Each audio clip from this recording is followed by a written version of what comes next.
गोखुला में जनमे मुरारी, दुआरी मंगल सोहर होला हे। ललना पलना में खेले पलन हारी, दुआरी मंगल सोहर होला हे। ललना पलना में खेले पलन हारी, दुआरी मंगल सोहर होला हे। ललना पलना में खेले पलन हारी, दुआरी मंगल सोहर होला हे।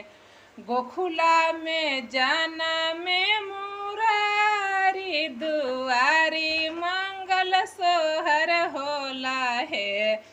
ए ललना पलना में खेले पलन हारी, दुआरी मंगल सोहर होला हे। ए ललना पलना में खेले पलन हारी, दुआरी मंगल सोहर होला हे।